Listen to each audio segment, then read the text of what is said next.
Well, good evening, everyone. It's 5:30, so I'm going to call the Ottumwa Board of Health meeting to order. And Chris will take the roll. Councilmember Galloway. Here. Councilmember McIntyre. Councilmember Reed. Here. Councilmember Hoffman. Here. Councilmember Cavanagh. Here. Mayor Johnson. Here. Approve the minutes for meeting number 4 on August 20th, 2024 as presented. Recommendation, approve the minutes. Is there a motion to approve the recommendation? So moved. Second. Chris will take the roll. Councilmember Galloway. Yes. Councilmember Reed. Yes. Councilmember Hoffman. Yes. Councilmember Cavanagh. Yes. This is the time, place, and date set to consider condemnation of the structures on the property located at 144 North Willard in the city of Ottumwa, Wapello County, Iowa. I'll go ahead and open the hearing, and I believe Zach, you're going to lead us off on this. Yes, thank you, Mayor. Thank you, Council. Jay Rush, our zoning and housing coordinator, is going to present all these condemnations tonight. But real quick at the beginning of the meeting, because we have a new council member, first of all, welcome, Councilman Reed. I want to give a brief overview on what the Board of Health hearings are about. Our department, building and code enforcement, has a lot of functions. One of those is derelict housing, and we'll placard homes as unfit for habitation. Generally by complaint or, or any other way about a case. And then we try to give folks a chance to repair that. If a property isn't addressed within 6 months or has some other urgent need, then we'll start looking at other ways of dispensation for that property. And one of those things that we look at for properties that are in severely deteriorating condition or really not fit for habitation is to condemn or demolish the property in order the cost of demolition to be assessed to the property owner. That's what all these hearings are tonight, is properties where we have not been successful getting rehabilitation accomplished. And in the opinion of the building inspector, it's a part of the property needs demolished. So that's what these hearings are about, and Jake's going to present these first one.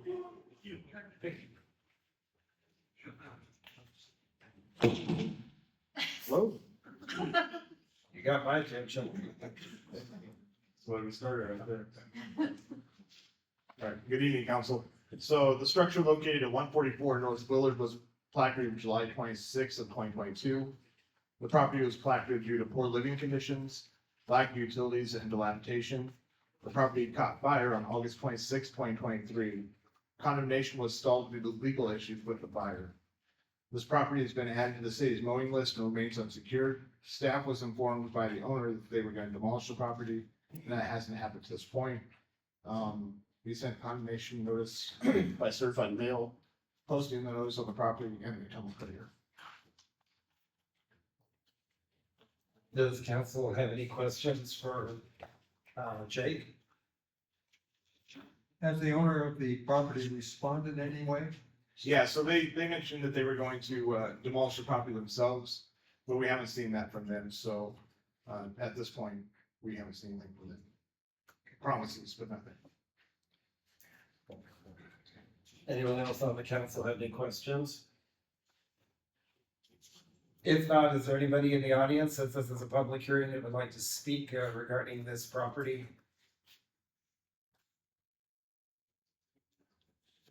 Okay. If there's no other questions from council, I entertain a motion to close the public hearing. So moved. Second. Chris will take the roll. Councilmember Galloway. Yes. Councilmember Reed. Yes. Councilmember Hoffman. Yes. Councilmember Cavanagh. Yes. Condemn the structures located at 144 North Willard, order prompt demolition, removal, and leveling of the lot, and direct all costs attendant to such actions, including administrative costs, to be assessed against the property and or collected from the owner or owners thereof. Recommendation, approve the condemnation of the structures located at 144 North Willard. Is there a motion to approve the recommendation? So moved. Second. Chris will take the roll. Councilmember Galloway. Yes. Councilmember Reed. Yes. Councilmember Hoffman. Yes. Councilmember Cavanagh. Yes. This is the time, place, and date set to consider condemnation of the structures on the property located at 320 North Holt in the city of Ottumwa, Wapello County, Iowa. I'll go ahead and open the public hearing, and Jake, it's all yours. All right, thank you, Mayor. So this property has had a file with our department since late 2017. The structure was placarded April 5th, 2022. It's placarded due to poor living conditions, lack of utilities, and dilapidation. The squatting has been an issue in this property since it was placarded. It also caught fire on March 1st of 2024. It's been added to the city's mowing list and has been secured by city contractors. There's no permission plan or repair plan for this property, and condemnation was served by certified mail posting the notice on the property in the Temple Courier. Does council have any questions regarding this property? Same one, any hearing from the people at all? This one's pretty much been stepped away from since the fire. Okay, thank you. Any other questions from council? I've driven by each of these properties, and of course, from the outside, you don't get the whole picture, but you guys provided pictures of the inside here, it's obviously it's in very tough condition. Yeah, and when you drove by this one, I know specifically it was unsecured and just open to the elements and things like that, so. Does anybody in the audience have any questions or comments regarding this property? Okay, if not, and there's no other questions from council, I'd entertain a motion to close the public hearing. So moved. Second. Chris will take the roll. Councilmember Galloway? Yes. Councilmember Reed? Yes, Councilmember Hoffman? Yes. Councilmember Cavanagh? Yes, Condemn the structures located at 320 North Holt, order prompt demolition, removal, and leveling of the lot, and direct all costs attendant to such actions, including administrative costs, to be assessed against the property and or collected from the owner or owners thereof. Recommendation: approve the condemnation of the structures located at 320 North Holt. Is there a motion to approve the recommendation? So moved. Second. Chris will take the roll. Councilmember Galloway? Yes. Councilmember Reed? yes, Councilmember Hoffman? Yes. Councilmember Cavanagh? yes, This is the time, place, and date set to consider condemnation of the structures on the property located at 516 Gladstone in the city of Ottumwa, Wapello County, Iowa. I'll open the public hearing, and Jake, it's all yours. Right, thank you, Mayor. So this structure, 516 Gladstone, was placarded June 21st of 2023. It was placarded due to poor living conditions, lack of utilities, and dilapidation. It was added to the city's mowing list. There's no current plan or repair plan or permission, and there's been no interest shown from any of the owners on this property since the placard. Condemnation notice was served by certified mail, posting notice on the property in the Temple Courier. Council have any questions for Jake regarding this property? I notice this property has tree damage, there's a tree right there, and damaged roof. Yeah, our inspectors, our building inspectors take a look at these properties. If there's no interest in them, but they can be repaired, then we do a 657 action, but when they deem them unrepairable, this is what happens. Any other questions from council? If not, anyone in the audience have any comments or questions regarding this property? If not, I'd entertain a motion to close the public hearing. so moved.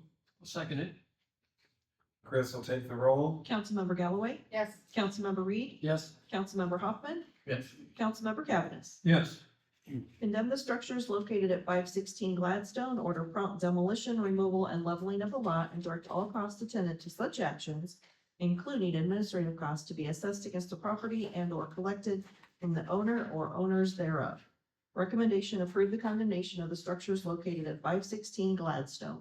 Is there a motion to approve the recommendation? motion to approve, Second. Chris will take the roll. Councilmember Galloway? Yes. Councilmember Reed? yes, Councilmember Hoffman? Yes. Councilmember Cavanagh? yes, This is the time, place, and date set to consider condemnation of the structures on the property located at 625 Morris in the city of Ottumwa, Wapello County, Iowa. I'll go ahead and open the public hearing. Jake, take the rest. This structure located at 625 Morris was placarded May 9th of 2022. The property was placarded due to poor living conditions, lack of utilities, and dilapidation. We've also had squatters in this property. There's no current repair plan or permission, and there's no effort put towards repairing the property. Condemnation was served by certified mail, posting notice on the property in the Temple Courier. This is one that if you drove by, you might think looks better from the road, but this one, our building inspectors found out that it had really bad basement walls, and also it's been termite damage, so. Council have any questions for Jake regarding this property? how much input is gain from like the neighbors of these properties in Chocolate? Yeah, so we get a lot of complaints, especially when they've had squatting conditions, people being there starting fires or living in them without utilities and stuff like that. We get a lot of calls from them. Grass never gets mowed with these properties, so we get those complaints as well. You know, and they do keep an eye on these properties and call police when they need to as well, so. It is a help to the neighborhood. Any other questions from council? I would guess just the looks of the pictures, even though it may look pretty decent on the outside, what it looks like on the inside is not repaired. Yeah, so real bad basement walls on this one, and then also our inspectors, said that the floors in the first level were real bad due to, termite damage. So, Does anyone in the audience have any questions or comments they'd like to make regarding this property? If not, I'd entertain a motion to close the public hearing. So move. Second. Chris will take the roll. Councilmember Galloway? Yes. Councilmember Reed? Yes. Councilmember Hoffman? Yes. Councilmember Cavanagh? Yes. Condemn the structures located at 625 Morris, order prompt demolition, removal, and leveling of the lot, and direct all costs attendant to such actions, including administrative costs, to be assessed against the property and or collected from the owner or owners thereof. Recommendation: approve the condemnation of the structures located at 625 Morris. Is there a motion to approve the recommendation? So moved. Second. Chris will take the roll. Councilmember Galloway? Yes. Councilmember Reed? Yes. Councilmember Hoffman? Yes. Councilmember Cavanagh? Yes. This is the time, place, and date set to consider condemnation of the structures on the property located at 814 Wabash in the city of Ottumwa, Wapello County, Iowa. We'll go ahead and open the public hearing. And Zach, it's all yours. Jay. that's the last one up there. It's been a long day. Thank you, Mayor. The structure located at 814 Wabash was placards October 26, 2022.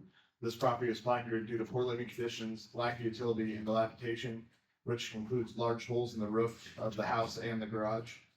There's been several complaints from the neighbors about squatters, and evidence shows that to be the case. There's no current repair plan or permission on this property, and no effort has been put into repairing this property. Condemnation notice was served, certified mail posting notice on the house and in the Ottumwa Courier. I have, the owners did reach out to me, about tearing it down themselves, but no evidence so far. How long has that been? So this one was a week ago, and I let them know that they will have that opportunity while I work this file through. After you condemn it, they'll have 20, 30 days to do that. So if they show effort, then we'll follow up. But Okay, thank you. Part of the problem, I think sometimes when people want to do that though, is they don't have the money to go into through that whole asbestos abatement process, and they gotta make sure they get rid of the asbestos before they tear anything down. that's why it's best to just go ahead and condemn the property. And then if they get that done, then that's a burden off the city, but if not, you can pick up where they leave off. Does council have any questions regarding this property for Jake?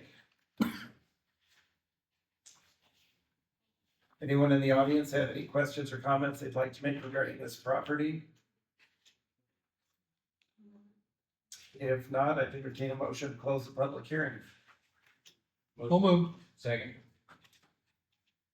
Chris will take the roll. Councilmember Galloway? Yes. Councilmember Reed? Yes. Councilmember Hoffman? Yes. Councilmember Cavanagh? Yes.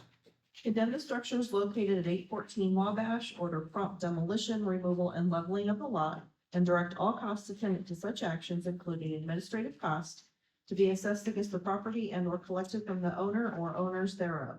Recommendation: approve the condemnation of the structures located at 814 Wabash.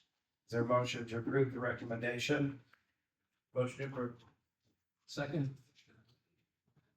Chris will take the roll. Councilmember Galloway? Yes. Councilmember Reed? Yes. Councilmember Hoffman? Yes. Councilmember Cavanagh? Yes. Thank you, Council. Is there any other business that needs to come in front of the Board of Health tonight? If not, I'd go ahead and accept a motion to adjourn. So moved. Second. Chris will take the roll. Councilmember Galloway? Yes. Councilmember Reed? Yes. Councilmember Hoffman? Yes. Councilmember Cavanagh? Yes.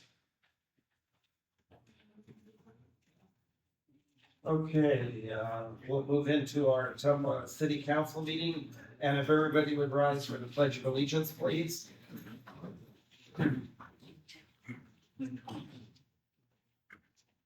I pledge allegiance to the flag of the United States of America and to the republic for which it stands, one nation, under God, indivisible, with liberty and justice for all.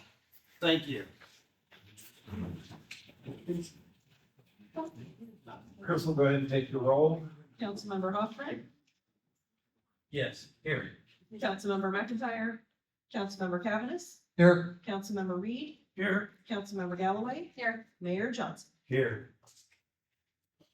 Do we have a motion to approve tonight's consent agenda? So moved. Second. Chris will take the roll. Councilmember Hoffman, Yes. Councilmember Cavanagh, yes, Councilmember Reed, Abstain.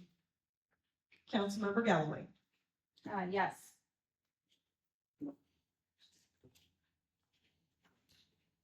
Okay, the next item is to approve our agenda for tonight's city council meeting. Is there a motion to approve tonight's agenda? So moved. sorry, go ahead. Nope, I apologize. Move to approve. I'll second that then. Chris will take the roll. Councilmember Hoffman, Yes. Councilmember Cavanagh, Yes, Councilmember Reed, Yes. Councilmember Galloway. Yes.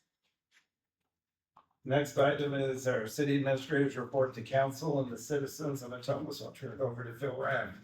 All right, thank you, Honorable Mayor. Before I give my update to the council, there are a couple of items that were in the consent agenda, some proclamations, and I believe you were going to read the first one on the Pregnancy and Infant Loss Awareness Day. Yes. I believe we have Brooklyn here to accept this tonight. So for people that don't know, this is Pregnancy and Infant Loss Awareness Day, October 15th, 2024. In 1988, President Ronald Reagan proclaimed October as National Pregnancy and Infant Loss Awareness Month and encouraged the people of the United States to observe this month with appropriate programs, ceremonies, and activities. In 2001, Robin Baer, Lisa Brown, and Tammy Novak initiated a campaign and petitioned the federal government and state governors of the United States to make October 15th an official holiday titled Pregnancy and Infant Loss Remembrance Day. Concurrent Resolution 222 was passed in the U.S. House of Representatives on September 28, 2006. Pregnancy and Infant Loss Remembrance Day serves to promote greater awareness and support for the estimated 1 in 4 individuals and families whose lives are irrevocably altered by the death of their children due to a miscarriage, stillbirth, preterm birth, sudden infant death syndrome, ectopic pregnancy, accident, or other causes or complications.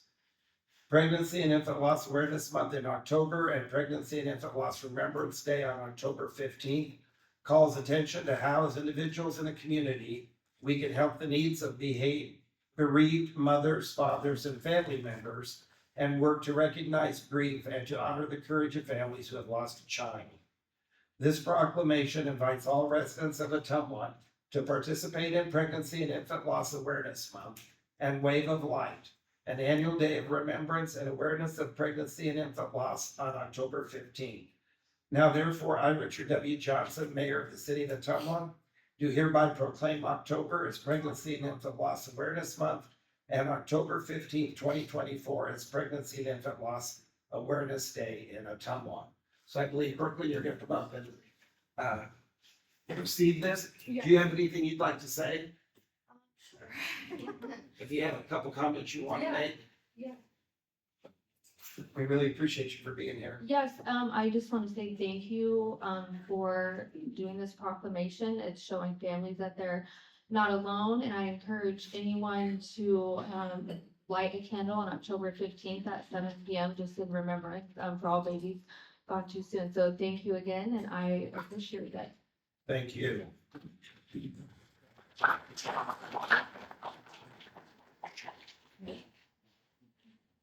Okay, and in recognition of proclamation of October 2024 as National Disability Employment Awareness Month, I would like to call up Danny Simonson, representing Vocational Rehabilitation Services of Iowa Workforce Development.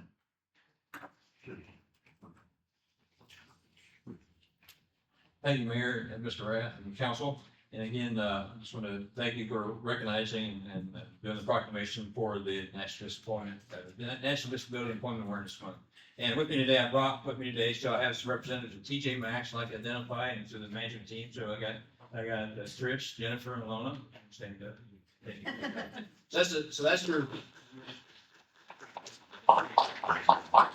This is our management team and the wonderful, new store, TJ Maxx, and doing a phenomenal job. They really just came into Ottumwa, and Ottumwa was starving for a store, and they came and they've just embraced really, diversity and inclusiveness and been wonderful hiring individuals with disabilities. So I just wanted to really support them and thank them for that.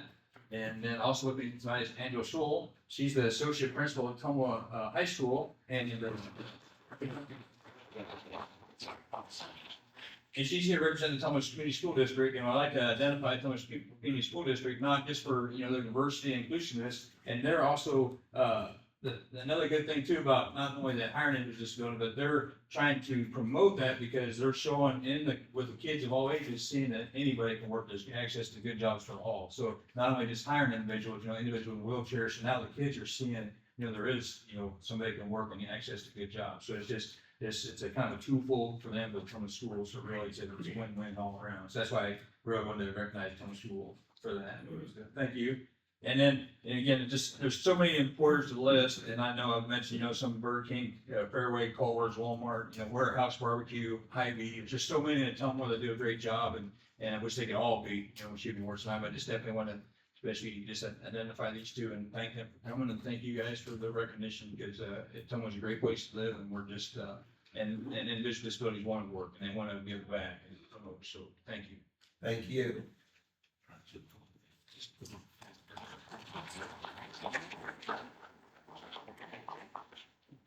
Okay, and then we'll roll into my report for council and community. And kind of spinning off a little bit is focusing on the comprehensive plan and our goal 2, which is quality of life. So it's estimated that so far we've achieved an overall progress of 24% of the 2040 comprehensive plan, with projected 5.5% of the plan complete. Taking a closer look at goal 2, quality of life, that's showing overall progress of 21.2%. With 46% of the objectives on target currently. Major theme that was identified during the process for the comprehensive plan was the need to preserve and improve quality of life and community character in Ottumwa. More and more, there's a significant competition to attract and retain residents. As employment becomes more flexible, people have started to consider factors such as quality of life and a sense of place over almost all other factors. While Ottumwa certainly needs to retain employment sources to continue to attract growth and development, special attention should also be given to quality of life for those living in the community. Some of the highlights during the reporting time, preliminary designs for potential development opportunities have been drafted for the riverfront development. Improvements to the exterior of the Amtrak are nearing completion. A new section of the Oxbow Trail is being developed. A new sports complex and soccer fields are being built. Significant strides in developing long-term plans for the library are occurring. And 75% of the storm sewer separation project required by consent decree, and that's 75% by area, has been achieved. With comprehensive historic preservation plan was recently adopted. Focuses for the next cycle here.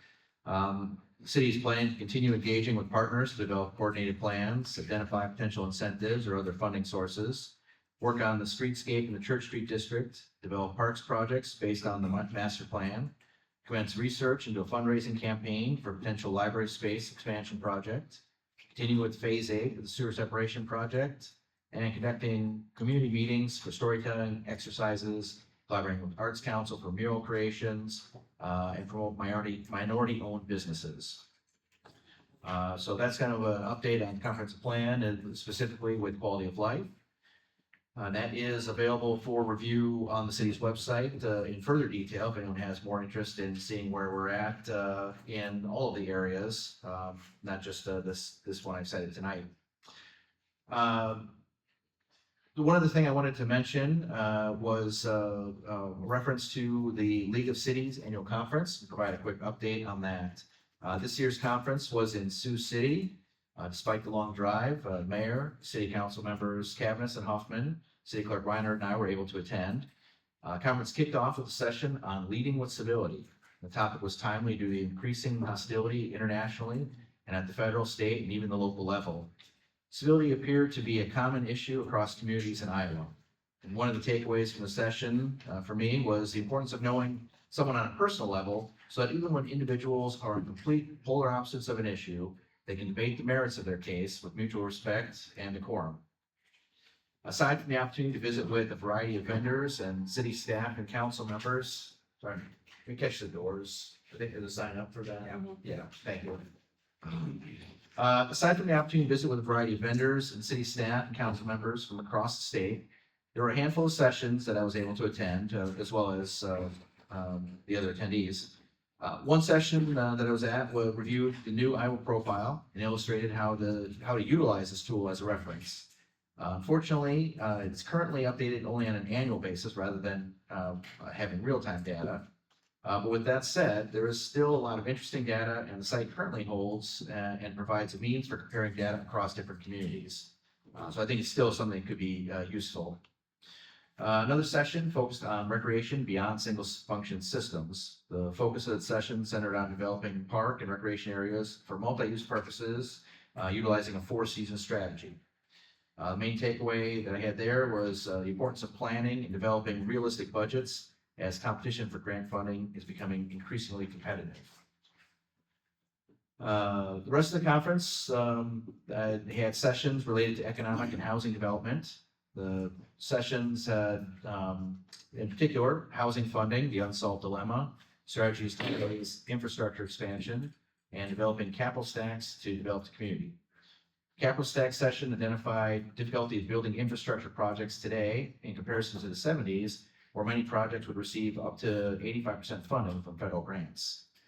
Today, communities need to focus on the scope of the project and even consider ways to phase projects, potentially increase the possibility of utilizing different grants or other funding sources and compiling those on top of each other. Similarly, in the strategies to phase infrastructure session, there was a suggestion of segmenting projects when financially feasible.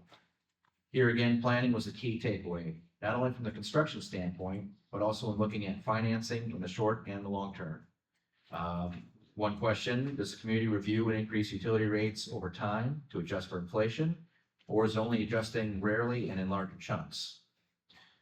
And then finally, the housing funding session was perhaps the most interesting. This session focused on 4 different directions for development, varying from 100% developer funded to establishing a city or housing authority for development, meaning the city took on 100% of the development. And then there was some options in between with various levels of municipal incentives. The main takeaway here was that with so many communities offering at least some level of incentive, even without the labor and material constraints that we see, we need to really carefully consider what we're able and willing to offer to remain competitive in attracting development opportunities. And I'll say, kind of as a promotion for anyone interested in wanting to know more on that specific topic, we do have a work session next week, October 8th, Tuesday night, here at Bridgeview Center at 5:30. And that's going to take a deeper dive, looking at economic development, housing opportunities, and consideration of incentives that we may be able to have to help attract growth here in the community. So it's a little plug for next week if you're interested in coming back and hearing more. We're going to have some experts in the areas providing their expertise and what they're seeing, and an opportunity then for the city and the county to be able to participate and ask some questions. That's all I have for tonight. Thank you, Phil. I would just like to also add that it really was a good conference. The Iowa League of Cities annual conference every year is usually very well done, and they have several different breakout sessions. I was glad we had several people that could go this year. I believe Chris, this was her first year in going, and she really enjoyed it. So, we'll continue to have staff go to that at the council. It's usually every September that they have it. So,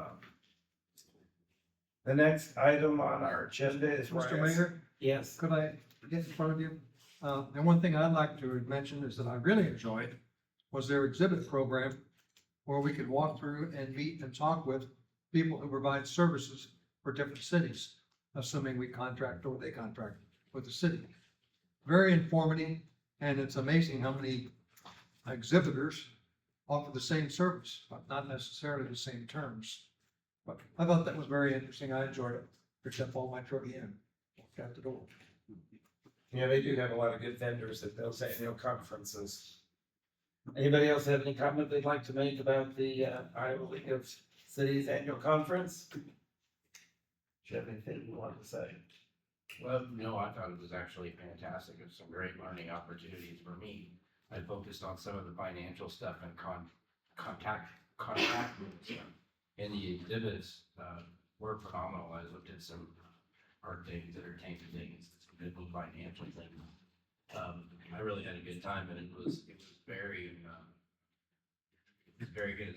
It helped me a lot, so I appreciated the opportunity to go.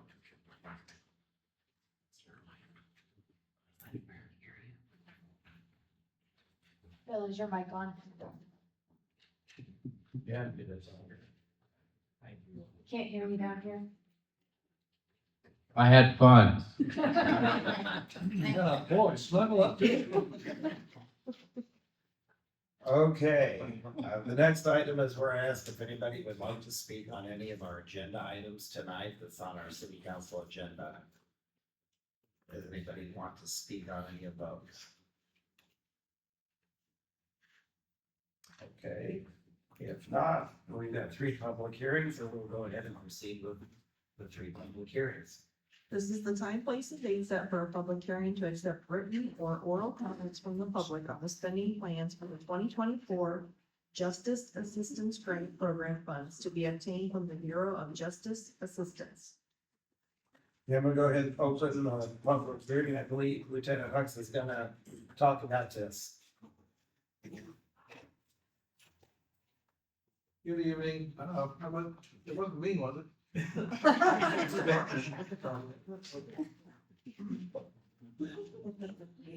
So, the amount of funds we received from the JAG grant is based on the number of violent crimes we report to the federal government. As in previous years, the Wapello County Sheriff's Department is considered a disparate agency within the JAG program. They're considered a disparate agency because I love that word disparate, sorry, I'm using it so much, but you know. Anyway, agency, because they do not qualify for a direct award, if the county is responsible for providing criminal justice services such as incarceration for the municipality. Because the Sheriff's Department is considered that kind of agency, the Bureau of Justice Assistance requires that we discuss with the sheriff the sharing of the JAG funds. After reviewing the grant with Sheriff Phillips, it was agreed the county would receive 15% of the grant funds, or $3,569. The police department would receive 85%, which is $20,221, and the police department would administer the grant. The department's proposed use of the funds is for the purchase of the following: 10 cases of force-on-force, non-lethal training ammunition, that cost us $5,221, and 50 cases of ammunition, various from 9mm, 40 caliber, 5.56 or 223, or $15,000. The Wapello County Sheriff's Office proposed use of funds is the purchase of a camera system, the PTZ camera that they're putting around the communities in the county, mounting antennas, special and miscellaneous equipment to connect it. For $3,569. Total for the grant this year is $23,790. Does council have any questions for Lieutenant Hux? I don't have a question, but I just have a comment that I appreciate the 2 entities working so well together, especially with something like this that can benefit both people, and then continue to keep the citizens of Ottumwa and Wapello County safe. I missed the part about what the grant is based on. Sure. The JAG grant, basically, every year, the state will notify jurisdictions of what the funds that they are allowed to put in for, basically. So it's a non-competitive grant. And it depends on, the stats that you report for that, previous year. So violent crimes and things like that. So, they, will provide the community with assistance for equipment, different kinds of, funds for equipment, programs, things of that nature. Council have any other questions for Lieutenant Hux? Thanks for doing the job. Since this is a public hearing, is there anyone in the audience that would like to ask any questions or make a comment about the JAG program? If not, I entertain a motion to close the public hearing. Motion closed. Second. Chris will take the roll. Councilmember Hoffman, Yes. Councilmember Cavanagh, Yes. Councilmember Reed, Yes. Councilmember Galloway. Yes. Consider accepting the 2024 JAG grant from the Bureau of Justice Assistance in the amount of $23,790. Recommendation: approve submission of the grant over the internet and authorize the mayor to sign any related documents as may be required. Is there a motion to approve the recommendation? Don't move. Second. Chris will take the roll. Councilmember Hoffman, Yes. Councilmember Cavanagh, Yes. Councilmember Reed, Yes. Councilmember Galloway. Yes. Thank you. This is the time, place, and date set for a public hearing approving the plan, specifications, form of contract, and estimated cost, and awarding the contract and approving the contract bonds and certificate of insurance for the street patch repair program 2024. I'll go ahead and open the public hearing, and I believe our Public Works Director, Mr. Burkmeyer, is going to speak on this. Thank you, Mayor. So this project is a unit price contract for concrete panel and curb replacement in selected streets. The work consists of full depth saw cutting, pavement removal, and placement of PCC patches. Target areas address panel failures and faulting/settlement issues. Bids were received and opened by the city of Ottumwa on September 18th at 2 p.m. 4 bids were received. Lowest responsible bidder was TK Concrete of Pella, Iowa, in the amount of $102,475. All the bids came in above lower estimate. We were kind of expecting higher bids since it's so late in the year, but we got a lot of really good bids on this. Plan orders list and bid tab is attached. All the required bond certificates of insurance and contracts are received or on file with the city clerk. Council have any questions for Mr. Burkmeyer? I do. So are we looking at the other bids? I mean, this bid is significantly lower, like 50,000, correct? Am I looking at that correctly? Roughly 45,000 lower. So are there any concerns that we're gonna have, like, concerns with the significantly lower price? No, TK Concrete's worked for us several times in the past and they've always done good work. So I don't know, they actually got the last patch contract with us too, so. Okay. Thank you. Any other questions from council? Sometimes other bidders are so busy they deliberately don't bid down to get the job. They're in town working.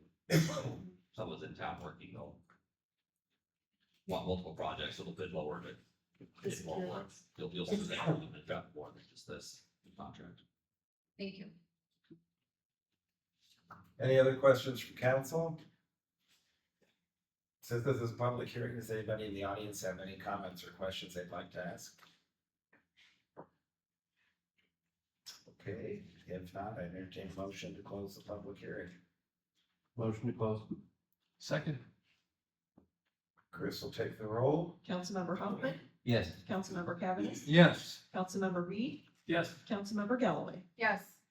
Resolution number 220-2024, approving the plans, specifications, form of contract, and estimated cost, awarding the contract and approving the contract bonds and certificate of insurance for the street patch repair program 2024. Recommendation: pass and adopt resolution number 220-2024. Is there a motion to approve the recommendation? I'll move. Second. Chris will take the roll. Councilmember Hoffman, Yes. Councilmember Cavanagh, Yes. Councilmember Reed, Yes. Councilmember Galloway. Yes. This is the time, place, and date set for a public hearing approving the plans, specifications, form of contract, and estimated cost, awarding the contract and approving the contract bonds and certificate of insurance for the street crack repair program 2024. I'll go ahead and open the public hearing, and Mr. Burkmeyer's up again. Thank you, Mayor. So this project is an annual preventive maintenance program. It consists of sealing street cracks throughout different streets in the city. So, we'll take hot pour tar and any new cracks that aren't sealed yet, we'll go through and we'll seal the cracks. It prevents water from getting beneath the street and causing pumping issues. And we got a list of streets here, and said before when we did the public hearing earlier is that, we kind of come up with the list of streets and then we work with the contractor on what order they want to go in. And in this case, so we had two bids were received. The lowest bidder was TK Concrete in Pella, Iowa, in the amount of $63,720. The bid tab and plan orders list are attached. Again, on this, we target a certain amount of money in our budget, so this is below what we budgeted, so that 63,720 is below what we budgeted. So what we'll do is we'll overrun the contract in order to use up what we budgeted for. So later on, we'll close this out, you'll see that it's probably closer to 70,000. Again, it's TK Concrete, they're won the last bid too, so. Really anticipate this work to be done yet this fall. Yes. Yep. Council, have any Mr. Meyer, questions? Yeah, is this the same procedure that is to put down tar and then spray pea gravel or whatever it is? No, so this is only in the cracks, so they'll clean out the cracks, blow it out, get it cleaned out, and they'll just, it's like a pressure washer gun, but it has tar in it, and it goes in there. If they want to open the street up sooner, sometimes they'll sprinkle sand on it or roll tar or roll toilet paper on the top of it to keep it from tracking up on cars. But unless it's a real heavily traveled street, you just let them close that lane until it cools off enough. You're not going to pull it out with your car. Good, thank you. So when you say that they seal the streets cracks, does that mean they fill the cracks in or they just? Yeah, so the saw joints are sealed when we construct the street, but you'll get random cracking in different streets on an asphalt street. Obviously, that doesn't have any cracks in it to start with, but you'll get shrinkage cracks or settlement cracks. And those are the ones we go in and fill. This is a random cracking. Council, have any other questions? So I was out by the airport today. I noticed there was a crew out there working. They were putting down, I think, so HMA, hot mix asphalt. Is that what we're Correct. talking about? They were putting down something, then they were putting that chip gravel or something on it, I believe. Don't think that was our street. It's Unless it was a pothole. They were doing bed rocks there after. Oh, the new potholes. Yeah. Okay. If it was a whole street, it wasn't us, but But that's different from what you're talking about here. correct, that's different. Does anyone in the audience have any questions or comments they'd like to ask Mr. Bergmeyer? Any other questions from council? If not, I'd entertain a motion to close the public hearing. So moved. Second. Chris will take the roll. Councilmember Hoffman, Yes. Councilmember Cavanagh, Yes, Councilmember Reed, Yes. Councilmember Galloway. Yes. Resolution number 221, 2024, approving the plans, specifications, form of contract, and estimated cost, awarding the contract and approving the contract bonds and certificate of insurance for the street crack repair program 2024. Recommendation pass and adopt resolution number 221, 2024. Is there a motion to approve the recommendation? move the recommendation. Second. Chris will take the roll. Councilmember Hoffman, Yes. Councilmember Cavanagh, Yes, Councilmember Reed, Yes. Councilmember Galloway. Yes.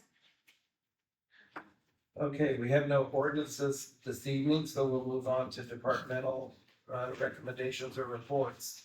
Presentation of fiscal year 2026 budget calendar. Recommendation, review and comment on fiscal year 26 budget calendar. Before I get into the budget calendar, I do want to bring the council up to date on the conversion on the financial system. The finance team had training last week for several days. And then there was training of department heads and department managers and other personnel that will have access to My Viewpoint, which is a web-based portal for them to get in and enter invoices, or not enter invoices, make invoices, and do cash receipting and budgeting. Some of the highlights that we found very interesting when working through that was that with the invoicing, it'll be a lot simpler.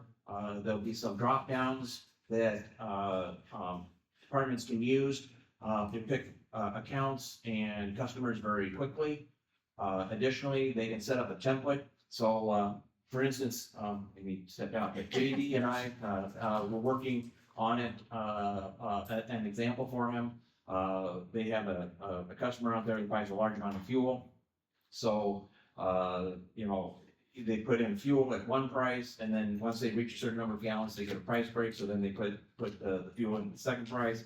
Then they have their hangar rent, and they might have their maintenance. He can put all that in there, and then he can save that as a template. So then the next month, when it comes up, he just has to go in there, change the amount, change any of the prices, and it'll run the invoice again.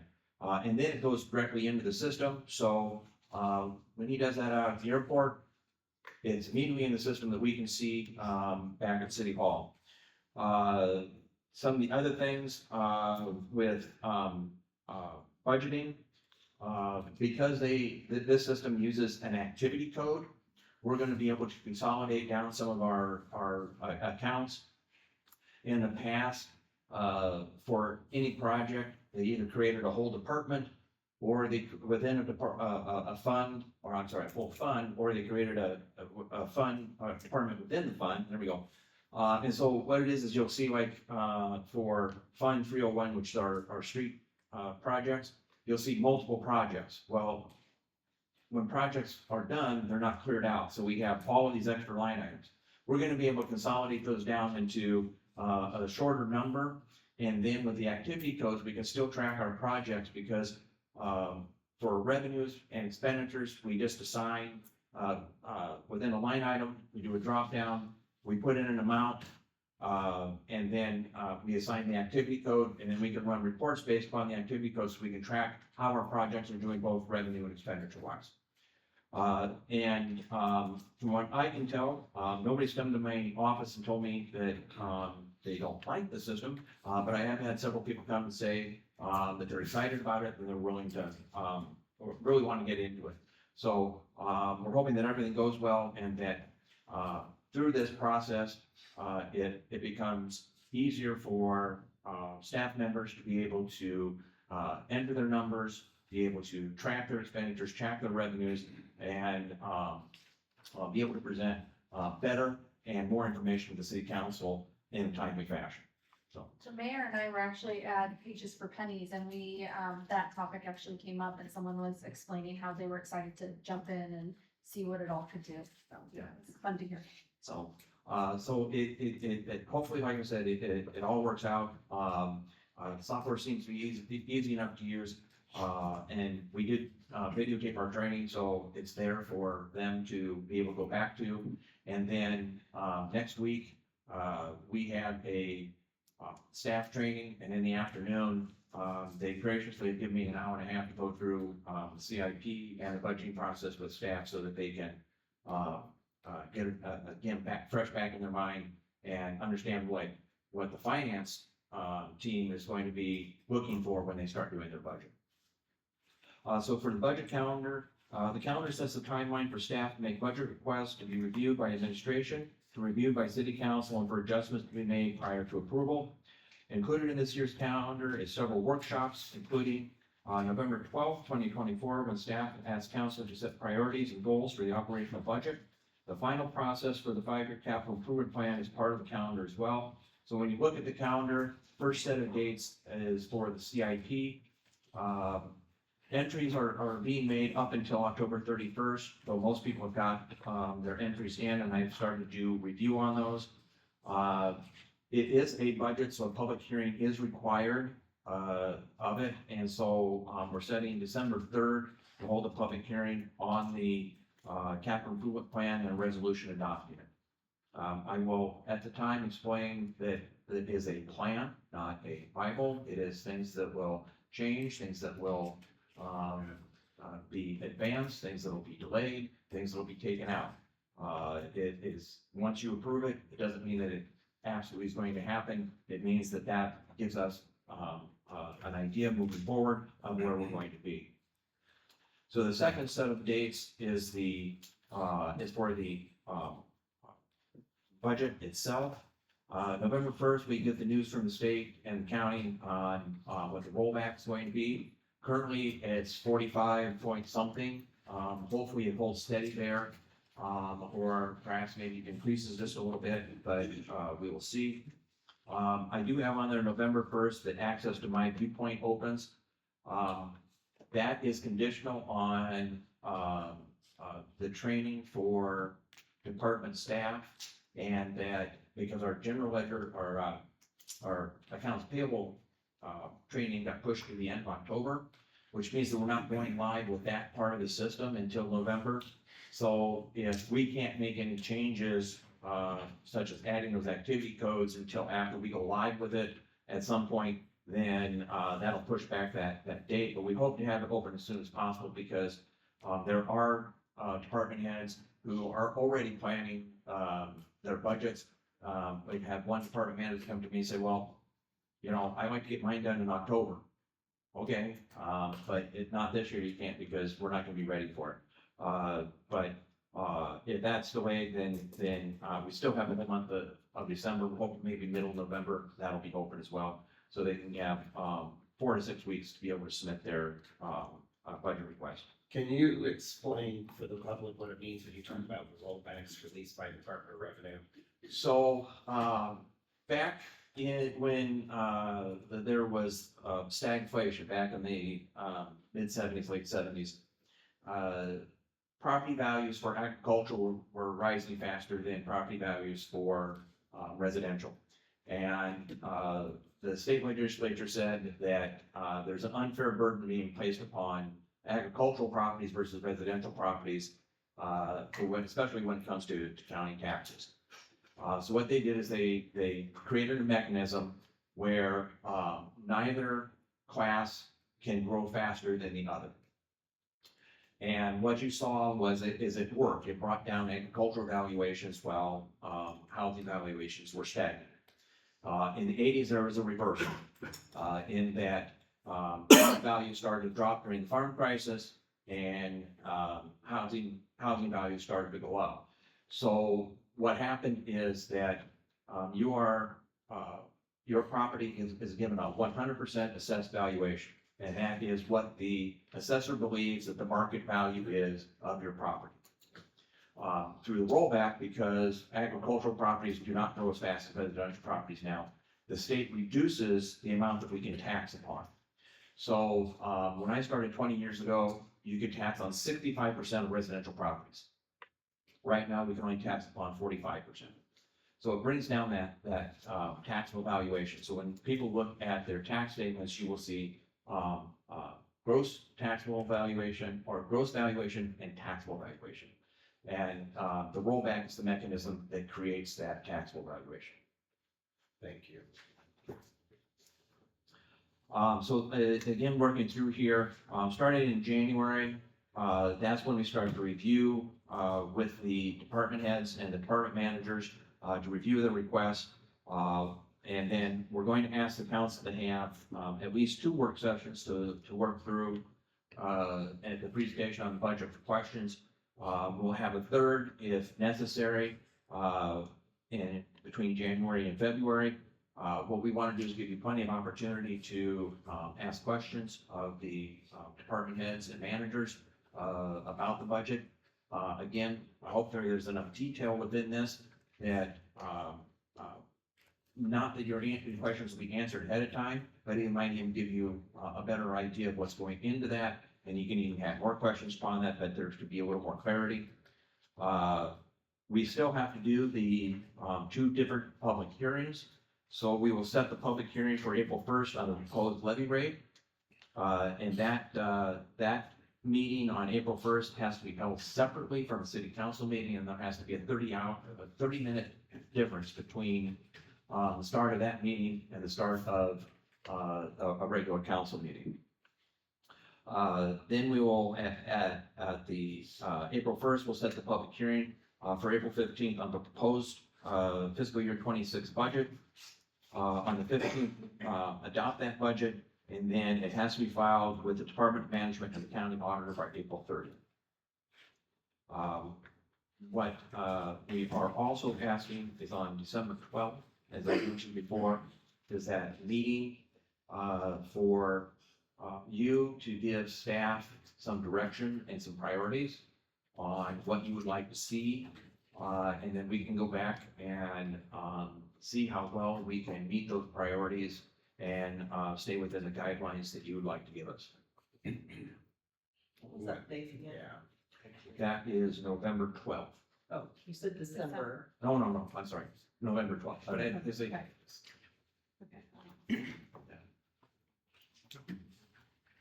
I appreciate getting the calendar, whether you're a due council person or not, it's just good to see how that's all mapped out, what we've got coming up over the next several months. So I really appreciate you for putting that together.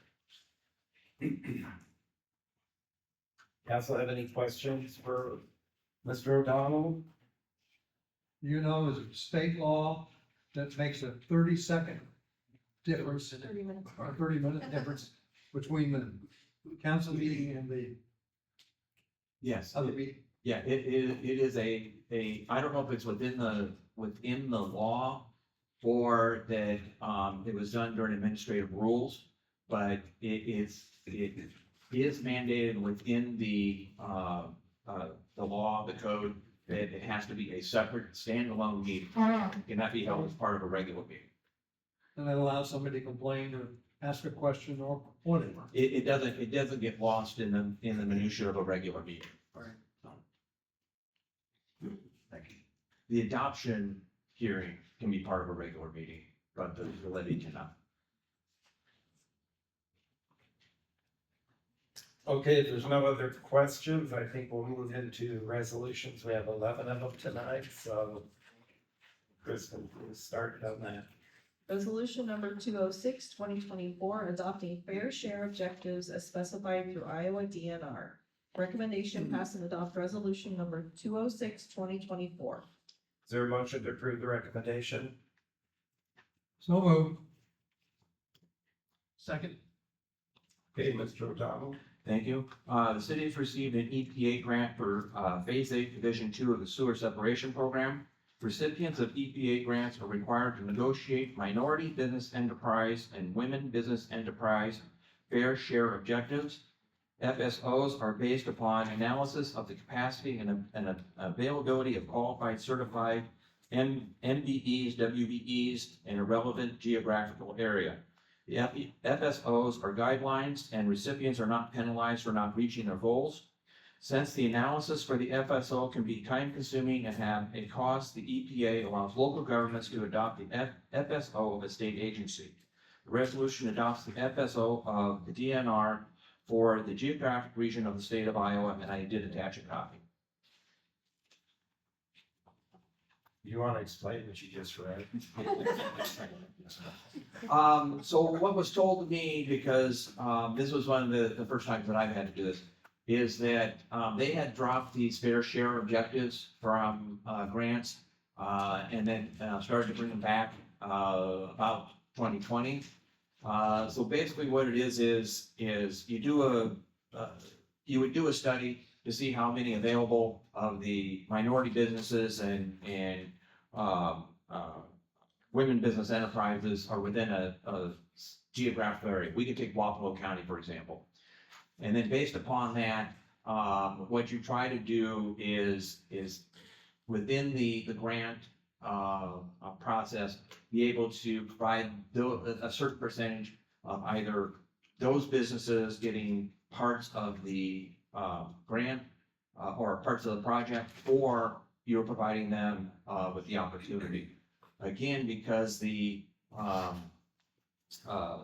that there can be a cost to that, and that it can be time consuming. The DNR or the EPA recognizes that you can adopt a statewide. So this is based upon the statewide study that they did, and what it says is that for WBE fair share objective, that we would target 17.76%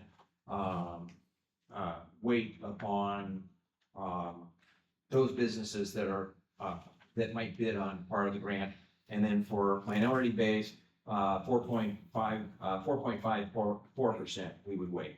And that is based on what looks like 52,804 identified businesses, business types, with 9,377 being WBEs and 2,395 being MPs. These people, if they want in, have to apply for this, or do we just seek them out? Well, Shove money in their hands? what it is if we know that there are MBEs or WBEs that might want to bid on that, we make sure that they have the opportunity to so bid.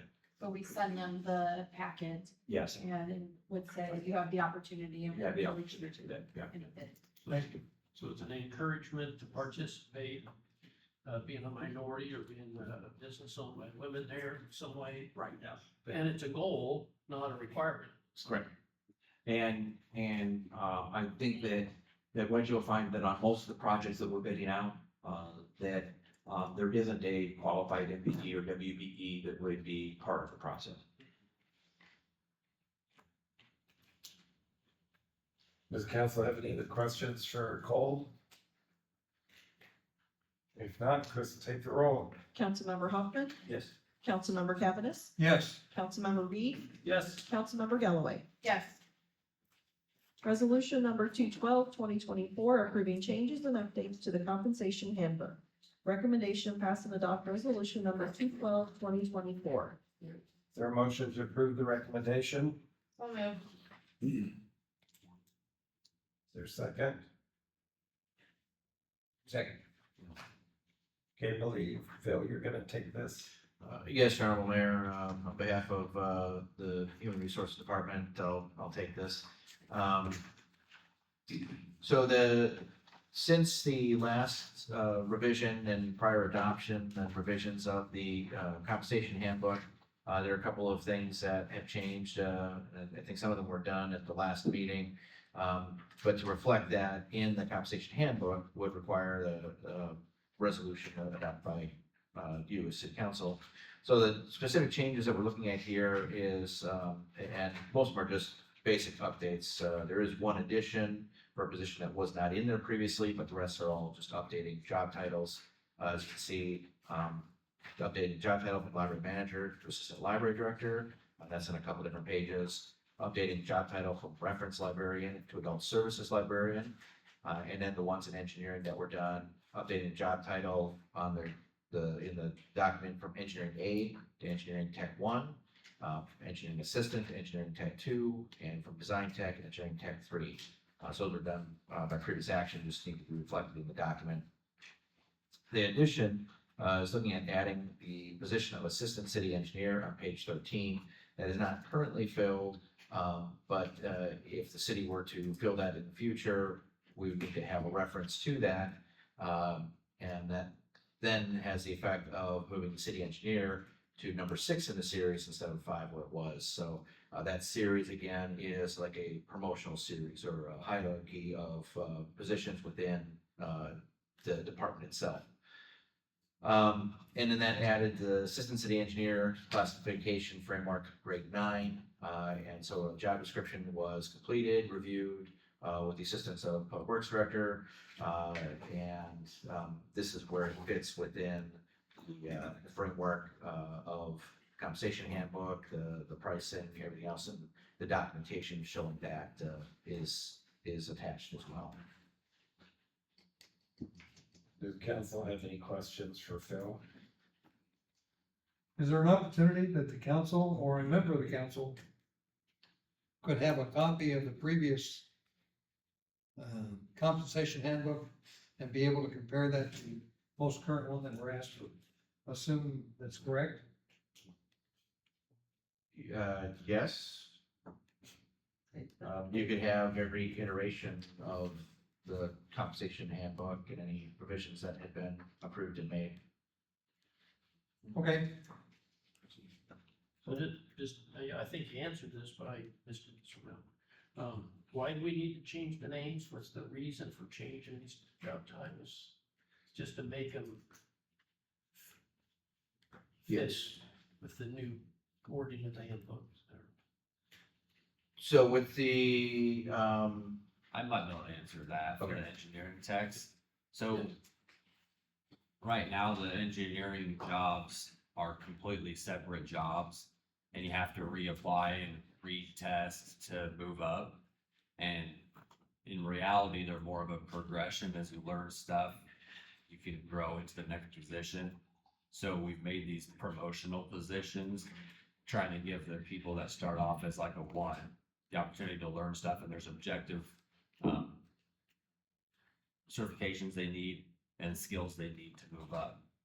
And we ran this by the union, and they accepted the new job descriptions. And I think it's gonna work out well for us to maybe attract more people or keep them alive, where they have opportunity to grow. so the council had previously approved the change as described by DPW Bergmeyer.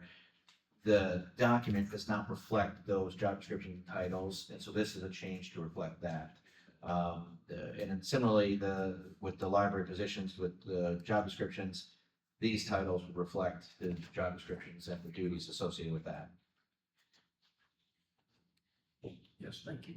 I will say that I think our HR department does a really good job of trying to make sure that the compensation handbook is kept updated, because I think in years past, the council had made changes, but it wasn't always readily reflected in the compensation handbook, and that should all match. So they really try and do a good job, I think, of making sure that once the council approves anything, that they go in and make sure those changes get put into the compensation handbook. Any other questions for Philip?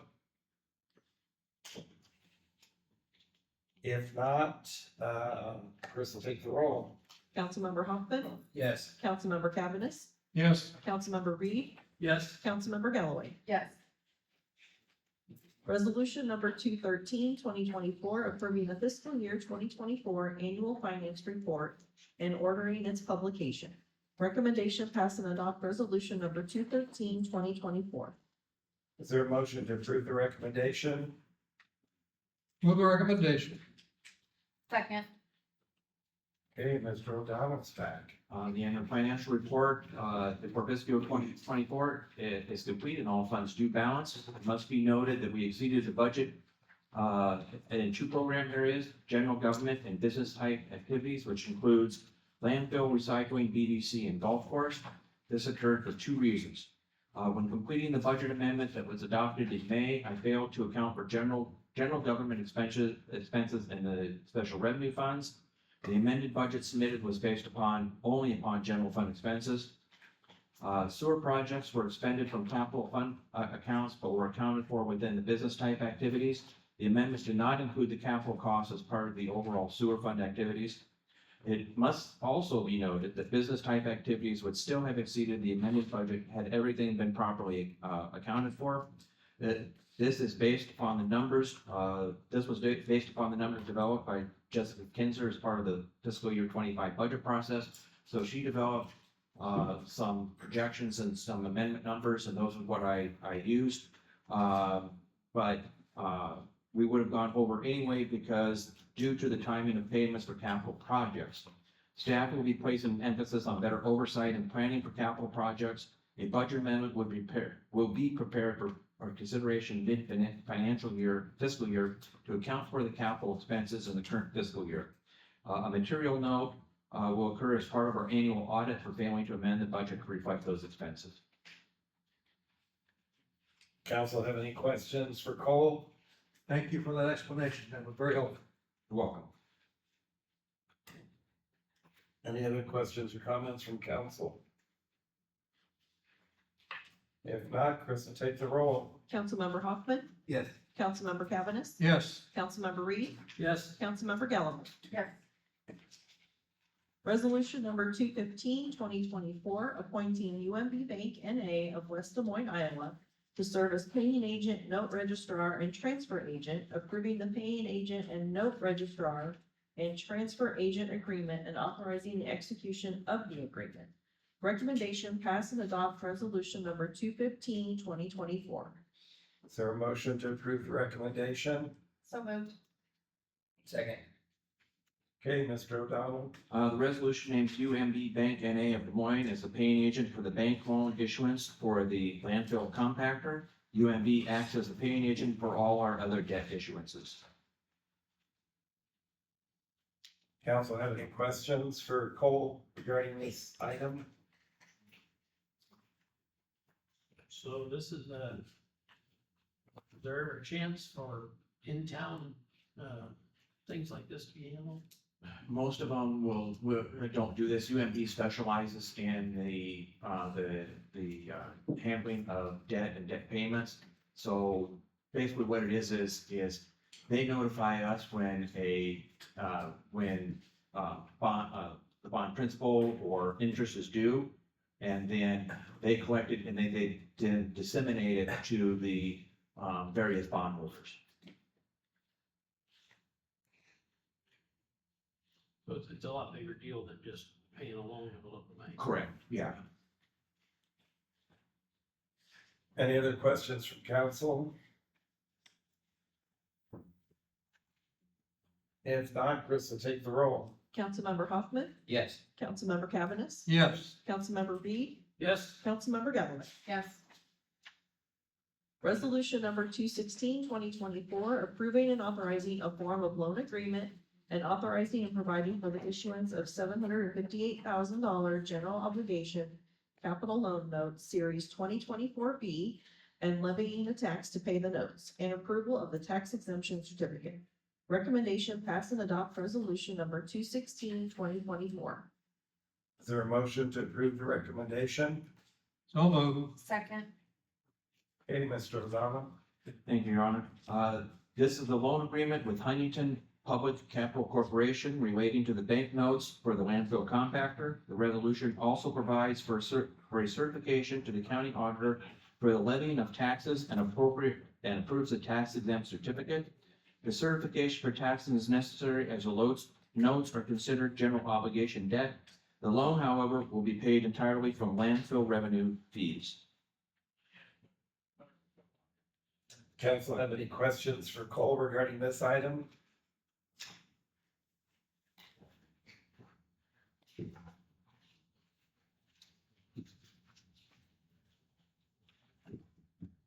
If not, Chris will take the roll. Councilmember Hoffman, Yes. Councilmember Cavanagh, Yes. Councilmember Reed, Yes. Councilmember Galloway. Yes. Resolution number 217, 2024, authorizing execution of a termination agreement by and between the City of Ottumwa and 21 Properties LLC, terminating the purchase and development agreement by and between the City of Ottumwa and 21 Properties LLC. Recommendation, pass and adopt resolution number 217, 2024. Is there a motion to approve the recommendation? Motion to approve. Second. Okay, Zach. Thank you, Mayor. Thank you, Council. The city entered into a development agreement with 21 properties earlier this year. And it was a framework for incentives and also a purchase agreement for a project where they were going to purchase up to 20 property or vacant lots owned by the city. And they were going to build housing on those, single-family homes, duplexes, that sort of thing.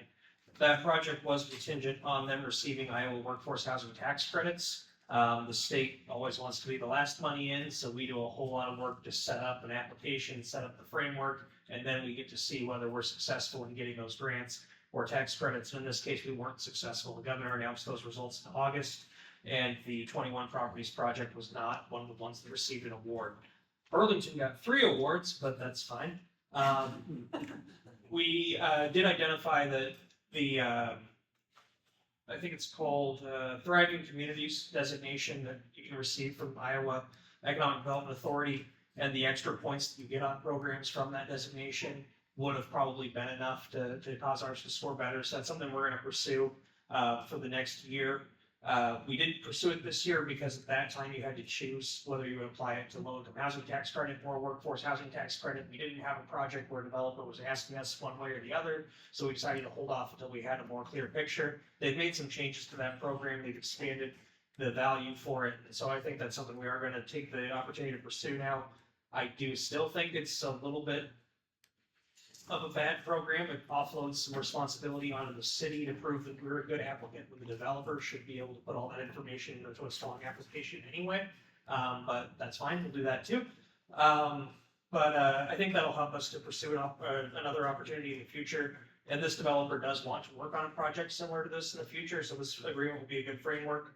But we do want to go ahead and terminate the previous agreement. That'll allow us to release any lots that are covered under the purchase option, so we can still sell lots in the meantime if somebody has a different project they want to do. It'll also mean that if we regroup in a year or so to look at the next project, we might have acquired other lots that they want to see as suitable. So we'll just kind of start that process over. We can also have a conversation, making sure that the incentives are still fitting with our priorities and our abilities. So that's where we are here. This resolution will just allow us to enter into that termination agreement. They've already sent back their signed version, so once this is executed, we'll be out of that agreement.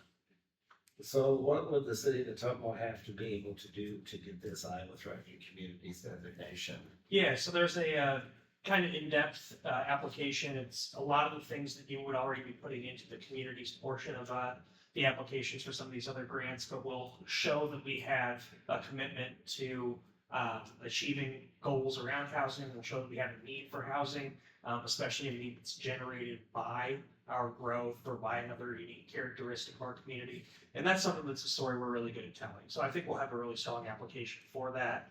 We've had fruitful conversations with Debbie Durham and the Iowa Growing Development Authority folks where they've seen the need for housing in Ottumwa. So I think that we'll definitely have a good shot at that. Thank you. Does council have any other questions from Zach regarding this item? I just make a comment. I don't think there's ever a good time for us to tie up products and lots, as my example, with no money down, a good promise, but couldn't be kept. And so we had to stiff arm people that wanted maybe to have an interest, although I know of one that went around that, an interest to buy that property. I just can't believe that we would stand on 20 or 21 properties without any investment on the part of the person wanting to buy them. Yeah, and I definitely understand that position. We had one lot that came up where somebody wanted one that was originally in this agreement. And the reason why I felt comfortable was that we had a lot of trust that this developer was gonna be reasonable, and they were. They allowed us to release that lot. We've sold that lot for development. And also, once they didn't get the tax credits, they were really quick in agreeing to go ahead and do an agreement to release the others. So that was the reason we were comfortable here. But again, if we do another agreement in the future, the council will have an opportunity to decide that framework and whether there's something different we want to do. Thank you. Any other questions for Zach?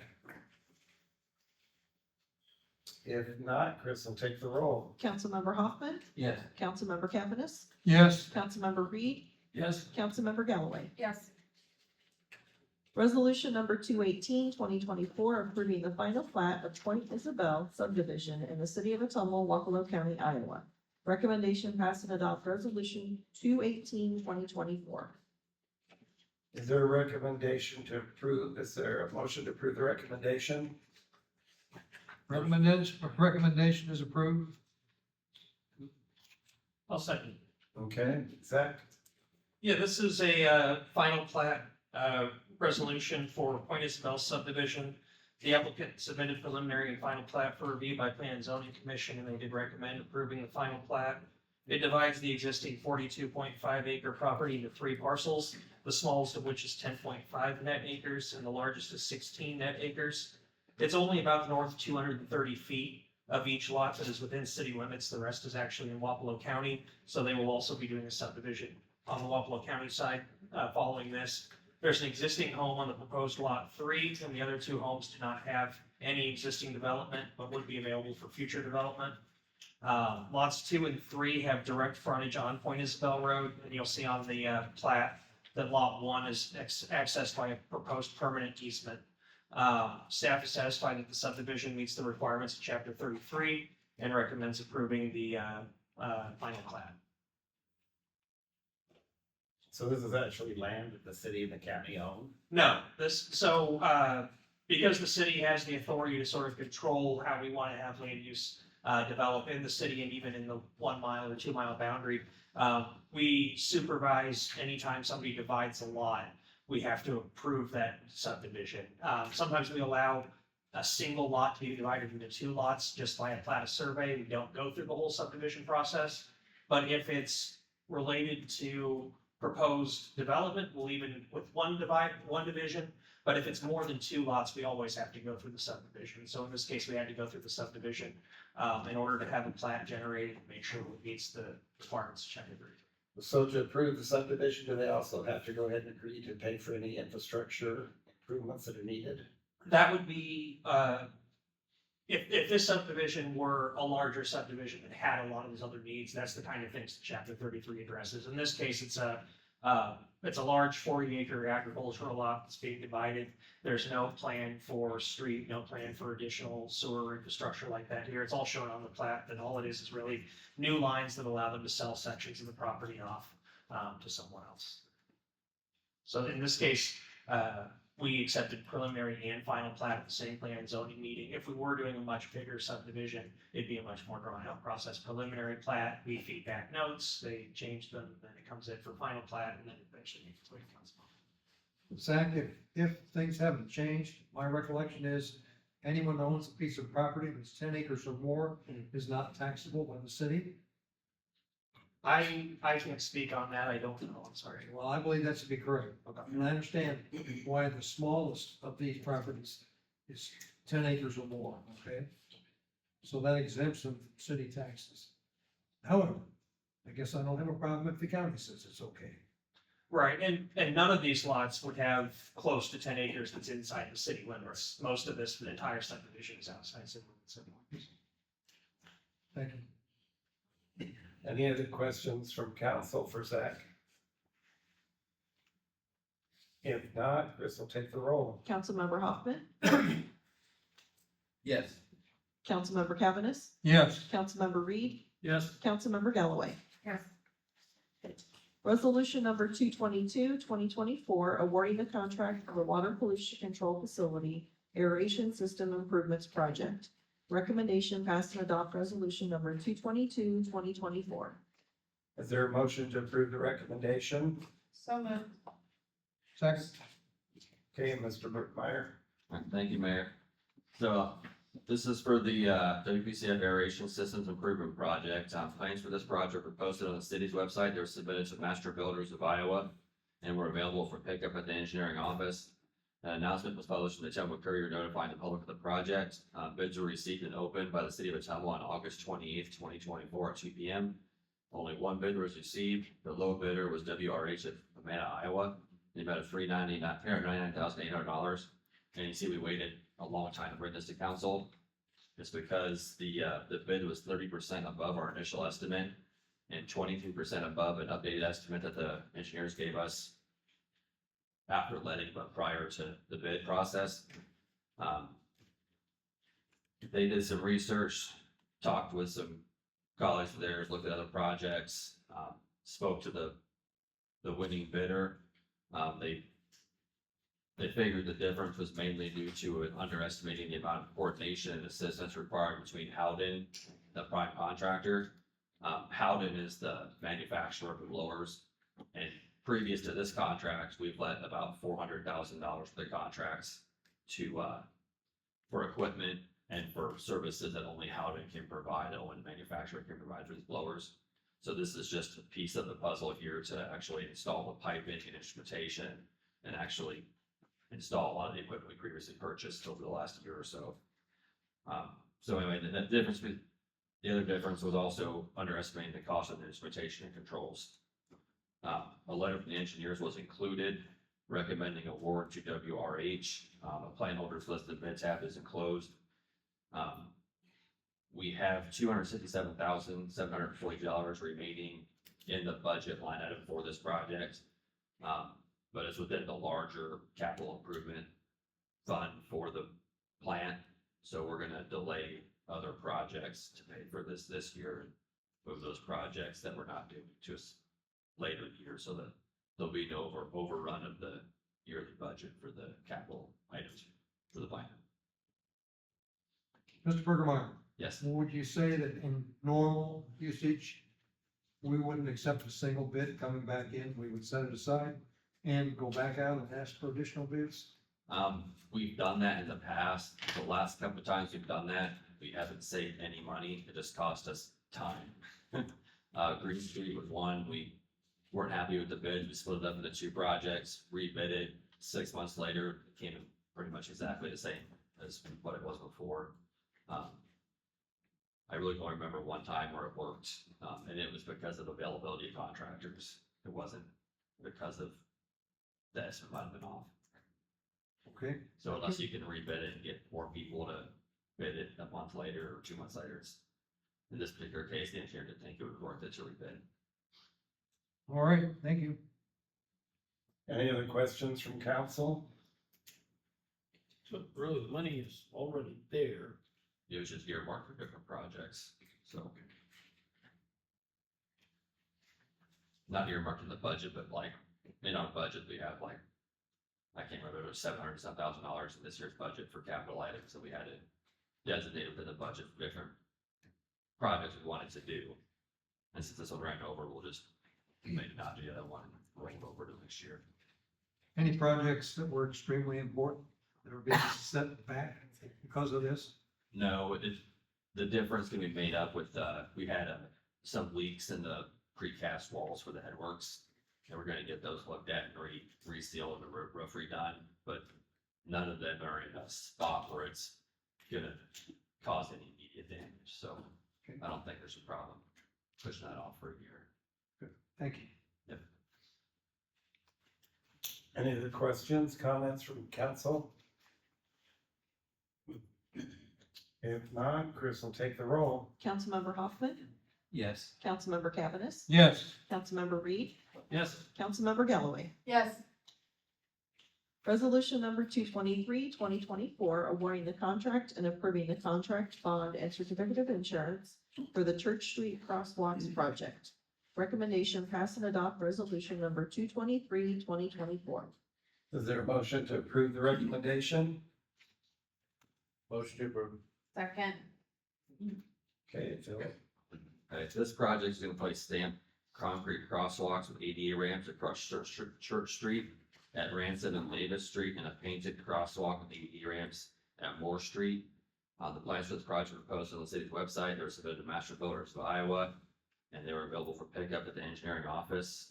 Bids were received and opened by the city of Ottumwa on September 18th, 2024. 2 bids were received. The lowest responsible bidder was DC Concrete and Construction of Downs, Iowa, in the amount of $36,820.50. Our estimate was $40,000. All the required bond certificates of insurance and contract are signed and included and are on file with the city clerk. For Councilman Reed, on this project, ADA requires us to install ramps to cross streets.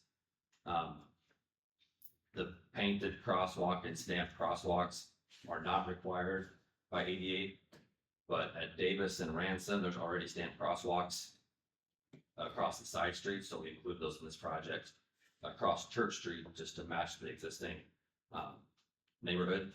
And then on the part of Church Street at Moore, it's just an asphalt overlay, so we're painting that crosswalk. So do any of those projects already have the ADA apron on the street? there are aprons going parallel to Church Street. There are no crosswalks between the stoplight and the 4-way stop or 3-way stop where there's ADA ramps going across Church Street itself. Okay. And that's why they're being added. Approximately how much does it cost to paint a crosswalk, even if you have to paint it twice? I think we looked at one time, it was like maybe $300 for labor, stencils, equipment, paint, to paint the crosswalk. As opposed to about $2,000 or $20,000 for each. The Crosswalk. stamped concrete's not 20,000, so they have like 11,200 for the stamped crosswalks, and there's 2 of them, so it's roughly $5,500, $5,600 per crosswalk to put stamped in it. That includes cutting out the street, putting the concrete in. No, take that back, you're right, so the removal, this Trying to do the math in my head here.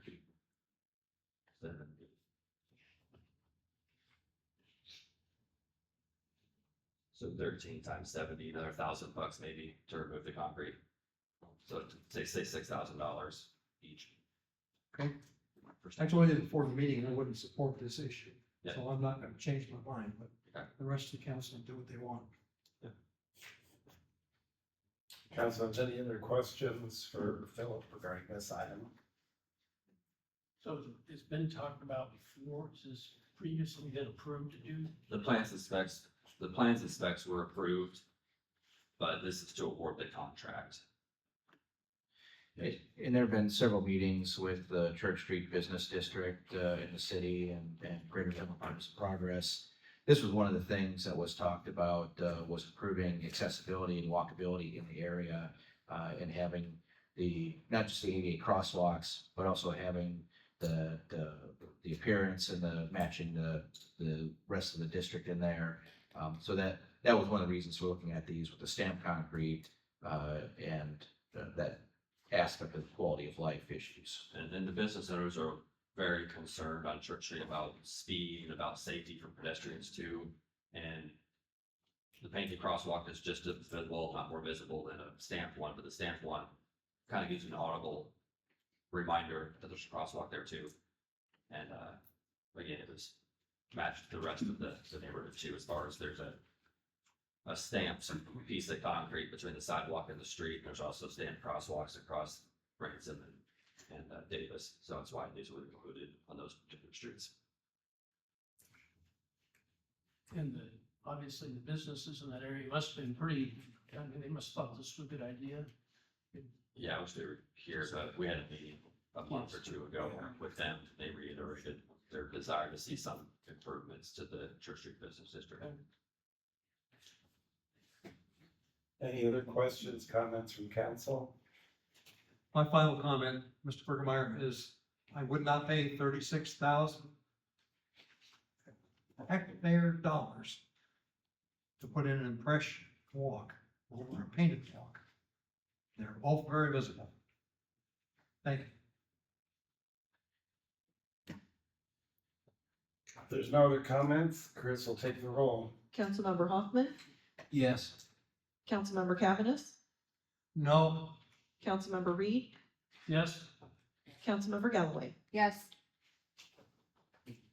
Resolution number 224, 2024, awarding the contract and approving the contract bond and certificate of insurance for the Wapello Street Extension Trail Project. Recommendation, pass and adopt resolution number 224, 2024. Is there a motion to approve the recommendation? Motion to approve, Second. sorry. Get it? Yes. Chris will take the roll. Oh, yeah. Oh, no, I'm sorry. Good projects. Mr. Bergmeyer, you're still here. Thank you, Mayor. I'm not. Only this project is to create a trail that's gonna start at Richmond Avenue and where it runs into Ferry Street, and it'll run north along Ferry Street and Local Street Extension to Greater Ottumwa Park.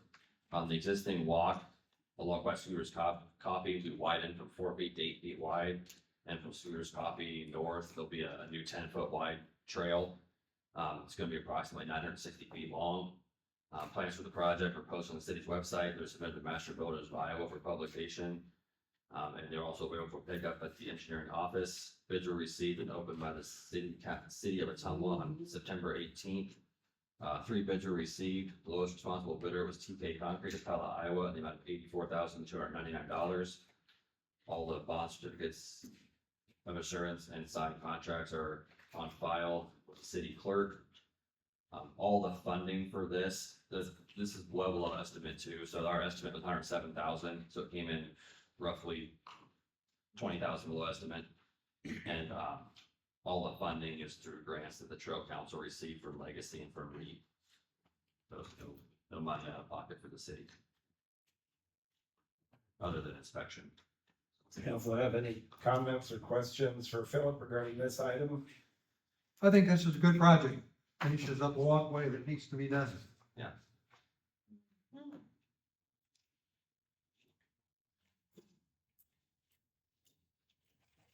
Any other comments or questions?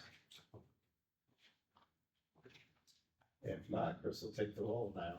Councilmember Hoffman, Yes. Councilmember Cavanagh, Yes. Councilmember Reed, Yes. Councilmember Galloway. Yes. Resolution number 225, 2024, approving the professional services agreement between the city of Ottumwa and HNTV Corporation for the Burlington Northern Santa Fe Closure Structure Project. Recommendation pass and adopt resolution number 225, 2024. Is there a motion to approve the recommendation? So moved. Second. Okay, Phil. Thank you, Mayor. So this agreement will provide for the design of the BNSF closure structure, it's Burlington Northern Santa Fe Road closure structure. The structure is necessary because the flood profile of the Des Moines River was reevaluated and the tracks are now below the base flood elevation, which means that FEMA will no longer allow the tracks to be blocked with an earth enclosure. Not building this closure structure would cause the north side levee to lose its accreditation eventually when FEMA reevaluates the levees. That's an unknown future date. A request for qualifications was sent to 4 engineering firms with experience in this type of work. 2 firms declined to submit a statement of qualifications. The other 2, HNTV Corporation and Green String Payment Corporation Incorporated, decided joint venture. HNTV Corporation is extremely experienced working with Burlington Northern Santa Fe Railroad to design closure structures. Their experience designing structures for the Kansas City levee system is what caused me to seek them out and ask them to provide a statement of qualifications. And then Veenstra and Kim is also working with the city of Ottumwa right now to obtain FEMA certification for our levee system. And they're also the design engineers for our sewer separation project. So the attached proposal for $791,610 will allow each firm to use their combined strengths and structures and local knowledge in order to deliver this project to the city of Ottumwa. The funding for this is in the levee construction fund. We have $1.3 million budgeted to design and construct this closure.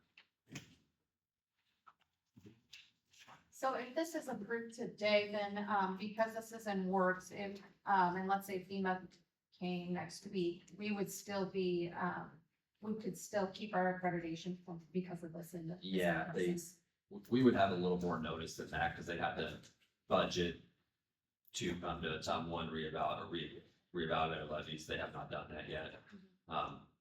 This had come up as they reevaluated, or as they redid the profile.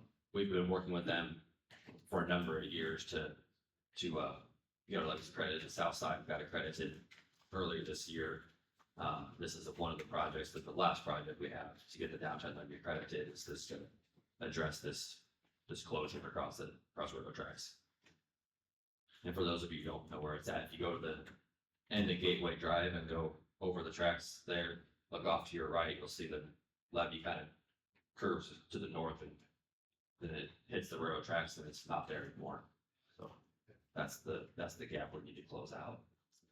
So they won't allow an earthen levee, it has to be some kind of metal. Correct. So if the base flood elevation, which is the 100-year flood, is above the existing ground, which is the railroad tracks there, they won't allow a temporary earthen or sandbank closure. It won't be allowed. You have to have a closure structure that's a structural part of the levee, which means it has to be like a swing gate, a slide gate, stop logs, something permanent and structural that closes that off. If the flood profile is a foot lower, if the tracks were still dry at the 100-year flood, you could use it to meet the freeboard requirements, but not to meet the base flood requirements. So that's why this is important to have now. It's has not been constructed in the past because it wasn't required before. So this is gonna close over the tracks. Yep. Gonna be something that's gonna be able to close and make kind of a watertight. Yep. Seal. Correct. And it's got to be approved by the railroad itself, and that's why we have to contract this out, because it's a probably 12 to 18-month process to even get it through their design requirements. Then it has to be something that FEMA will approve up to. This company here, I think, if we had I had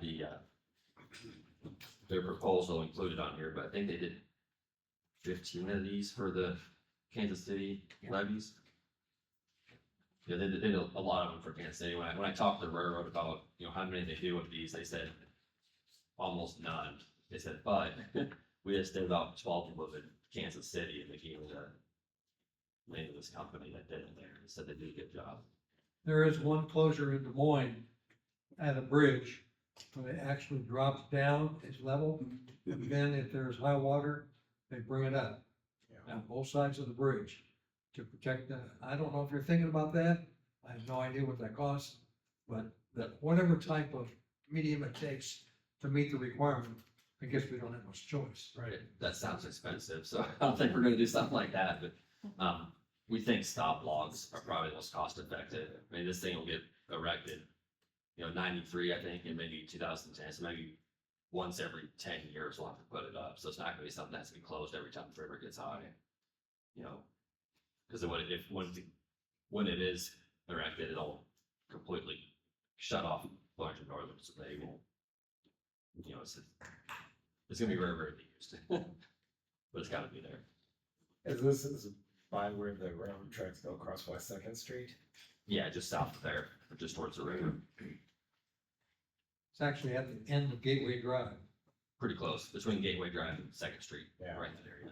Right where the Kansas City, where CPKC, Kansas City Pacific, or Kansas City, Santa Fe. Yeah. no. Yeah, whatever it is, the Canadian Pacific. Oh, Kansas Canadian City. Pacific. Right where that interchange is at, so. Yeah, it's a mess down there. As far as access. Any other questions, comments from council for Philip? If not, Chris will take the roll. Councilmember Hoffman, Yes. Councilmember Cavanagh, Yes, Councilmember Reed, Yes. Councilmember Callaway. Yes. The next item on our agenda is where I ask if anybody would like to speak on any non-agenda items tonight. Would you come up, sir, and identify yourself and give your address and your 3 minutes? This is something uncomfortable for me. Speaking from people very well, That's okay. but my name's Ed Paxton, I live at 1620 East Main. There's a number of properties behind me that has a large amount of trash and weeds. I've been working on this.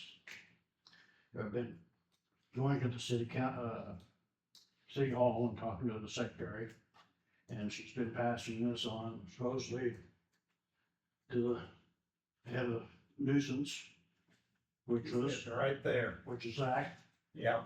which I never talked to him till this year.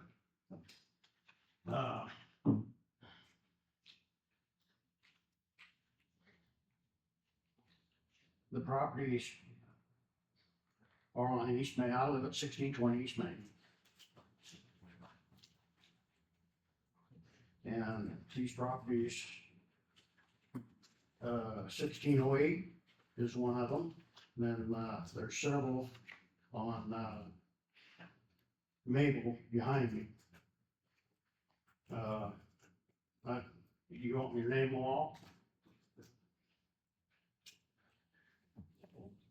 I mean, it's up to you. Zach knows. It's basically the north side of the 600 block. And I've got pictures, if you're interested in seeing the pictures. I don't have no way to put it on the screen. So what is your concern? That you Well, think these properties they're- need to be torn down or cleaned up, or what is It's your? nice to have them cleaned up. Is there people living in all these houses? Hardly. Is there people living in all these houses? There's not houses on all of them. Some has large, pole buildings. They're not maintained. There's numerous abandoned vehicles behind them. They're not licensed. Weeds, there's old buildings. We've got groundhogs out the guinea pig.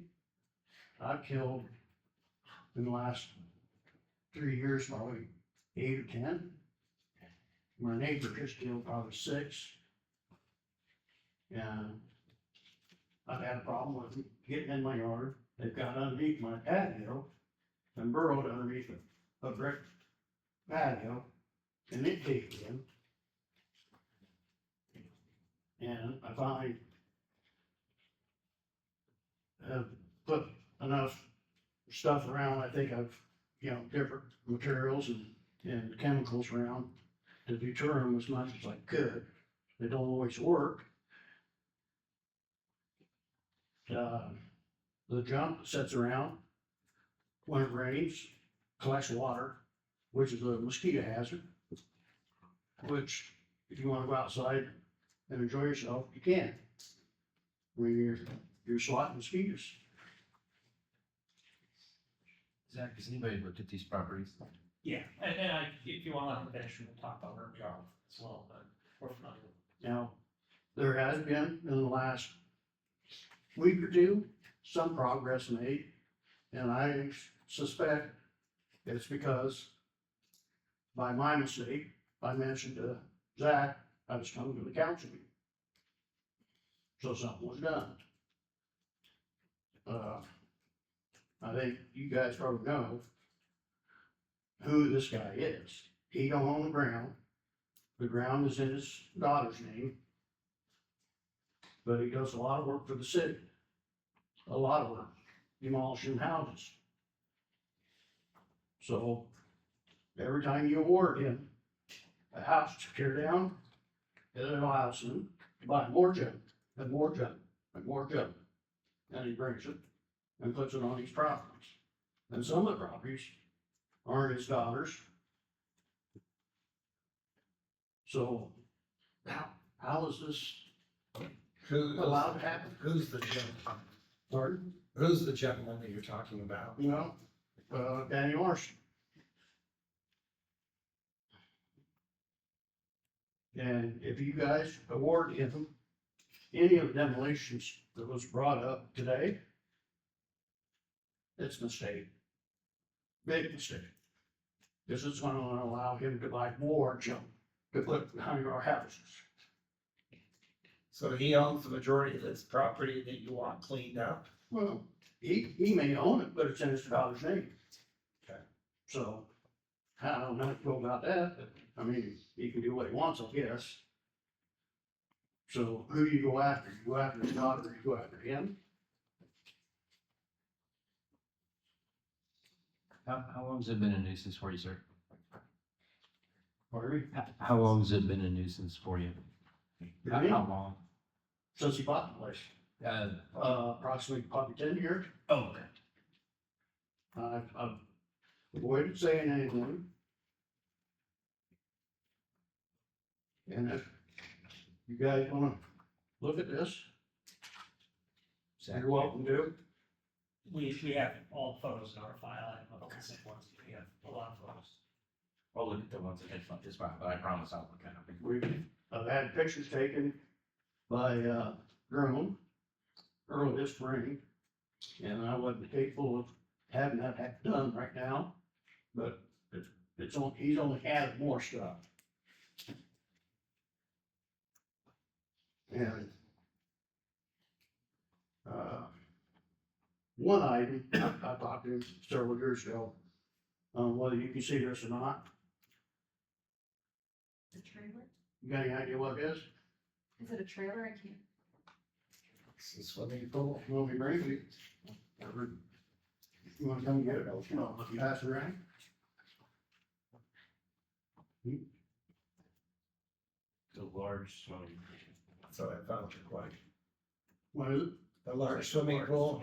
To me. No, No, it's a window washer for skyscraper.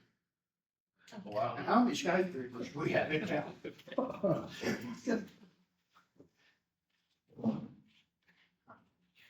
that's his pride and joy. And all he does is move the one end of the lot to the other end of the lot. Okay, well, I appreciate you for bringing this to our attention. The council can't take any action on this tonight because it's not on the agenda. Right, I understand that. But I appreciate you for bringing it to our attention, and it sounds like it needs to be checked into.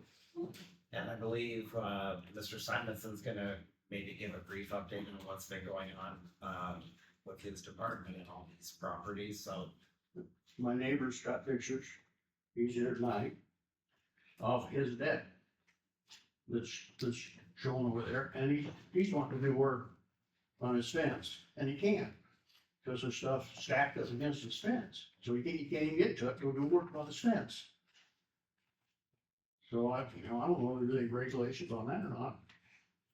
Then the other issue is the sewer separation was done in front of our house a year or two ago.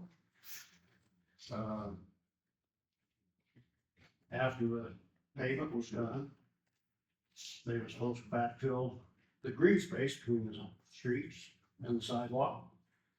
And they filled it up with dirt and rocks, as big as softballs or bigger.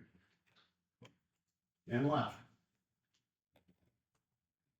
The sidewalks were done. I've got a picture of one of the sidewalks that they put in. It's probably got a 1.5 dip in it. And brand new sidewalk. You walk along and all of a sudden you got a dip in it. Now, how on it would the inspector or the engineer look at this and pass it? And there's places where sidewalks intersect. One of them is just crumbling. I mean, it's destroyed. I talked to one of the engineers, I said, oh yeah, we'll fix that. Well, that was 2 years ago and still there. Okay, I really appreciate you for bringing this to our attention. And we will definitely look into it, and I believe Mr. Simonson would like to say a couple things now, but I appreciate you bringing it to our attention. You want to hear from my neighbor? If he would like to briefly speak, would you like to speak? Yeah, You want to, because we fixed the fence on there and, you want to identify yourself Oh, and my your name is- address? my name is, I live in 1614 Eastman, and, I've been living there for 7 years. And, the same neighborhood, then it went, my wife left probably about 3 feet, property. But right now, he thinks that he's cleaning. He's cleaning the fence, the lane, I mean. I was gonna move the fence in that line property. Well, he think he's getting away with a lot of things and put the stuff in there, so he went and dig with a skid block. So all these years they've been raining, my fence is kind of gonna fall down. I already tell him, he don't wanna do nothing.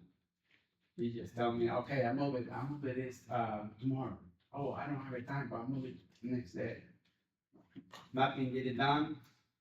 I went and talked to them and still, nothing has been done because he removed that stuff from there. And we have it's almost time that not gonna be, how long I can build the little wall that I'm gonna build, so I don't miss my dirt going out, you know? But he think, he can get away with everything that we been telling him. We push it, if they tell him to need to move that stuff from my property. Because I'm pretty sure that's my property line down there, whatever he have a fire in the car. And I have a whole bunch of box laying down everywhere it's in it. So, I like a town, and we like to be living in a good neighborhood. Not a neighborhood, because when I moved, I was kind of scared that all the neighborhood looking. But he go, oh, I want to build this, I want to build this, but he never built nothing, so everything is everywhere done there, good job. Because he don't live down there, so he don't care how he look. But if he take it out in his backyard, he probably gonna say, well, I don't like that, so. That's why you need to take a thing, all that stuff from there. You know? So, What was your name again? I didn't catch. my name is Oscar Young. Oscar, thank you. Thank you. and we didn't prepare to give an update tonight, but we can give a little bit of an update of where we are. We do work with Mr. Larson a lot. We tried to push this case forward quite a bit. And we've had some success, as the first gentleman said, over the last couple of weeks. Mr. Larson called me today and said he believes he's cleared out the area that's between his property and the second gentleman who spoke's property. As far as that lot on Main Street, there is an issue between the two of them related to where they think the property line is, and we're not going to get involved in that. Mr. Larson's pretty firm that he believes his neighbor's trying to build a wall that encroaches on his property. I think that's probably been something that's contributed to him not moving the fire. He has like fire trailers, fire like hoses, trailers that he uses to keep things wet when he does asbestos work. He also has a vehicle in there, some other things.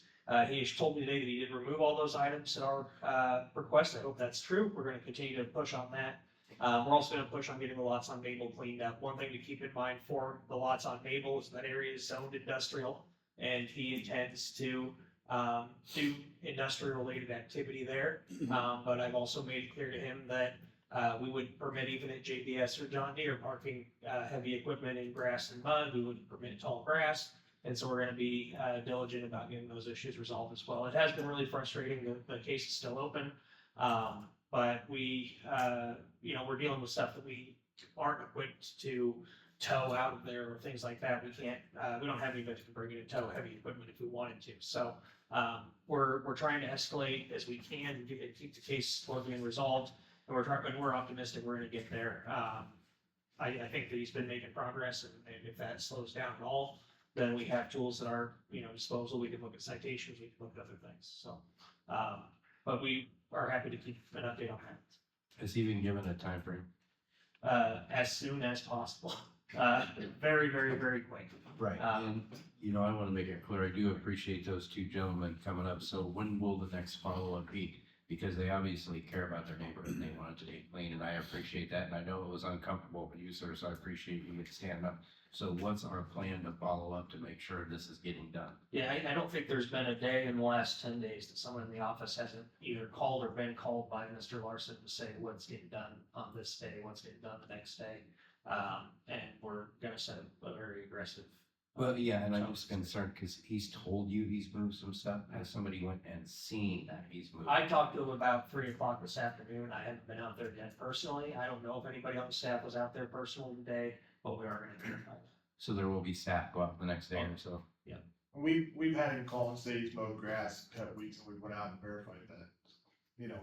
We've been out there in the last week verifying things. As I said, if I hadn't told Zach I was coming to the council meeting, he wouldn't have done it. I'll guarantee you. But he did. I'll bet you my month's social security, Jack, he would not do it. Well, and I appreciate what you're saying, and I want to make sure that it gets sand, but I mean, I do believe Zach's a main resort. I really do. We have a good zoning department. However, I understand you're having trouble. There is a process they have to go through, and sometimes the process is frustrating, and sometimes we don't see the process behind the scenes. But he is willing to help and view and verify it, and I stand by our zoning department. However, you as the citizen, I want to make sure that you're getting property cleaned up and you want to live in a good neighborhood. So. I talked to the county and I understand they've had a similar situation where it's went to the judge and the judge says, well, he moved something around, so he's trying. Well, and I've seen these guys work, but I don't think Zach's not gonna let his team, they're not gonna let it fall. They'll keep up with it.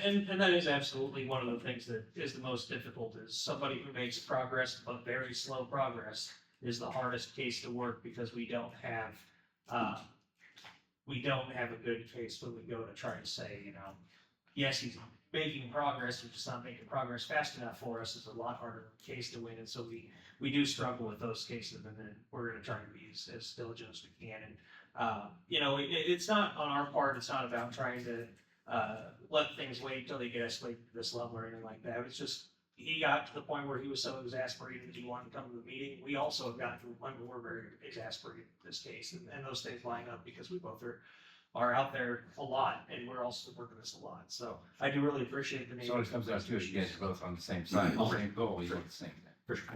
Why does it take you 5 years? I've been over 5 years. Going to the city hall. Okay, well, thank you, Zach, for, giving us that update. Is there anybody else that would like to speak on any non-agenda items tonight?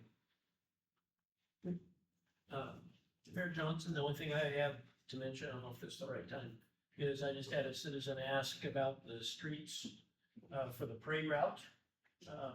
They thought they, need to put a street sweeper through there for the parade, just because of the sand and the kids shuffling in and out, getting their candy and so it was just a thought. I have mentioned it to someone else, maybe it's even been taken care of, but I just wanted to make sure. Zach, is the city, or would it be? That's us. WU, are they gonna try and clean the streets before the Oktoberfest parade this Saturday? Yeah, we're doing some patchwork right now on the parade route. They're gonna get them swept before the parade. What is the And parade after route gonna be? It's They're coming down Main Street and then go to the second? Yeah, so we're the background. So hopefully they'll get that cleaned up. before- But they typically clean the streets before a parade. Yeah. Is where Main and Second meet all the way down to Green. That means going from Main to Second, and it's come back to the police department. Or the law center. And then nobody knows how to get out there. Yep, 100%. Okay, if no one else in the audience has any non-agenda items they'd like to talk about, does council have any announcements or anything that they'd like to make to the public? Just have a quick note that the Spooky Nights and Lights registration opened up today. So if you decorate your house in Ottumwa, you can register by, or sign up to be judged by emailing me, at gallowayc@ottumwa.us.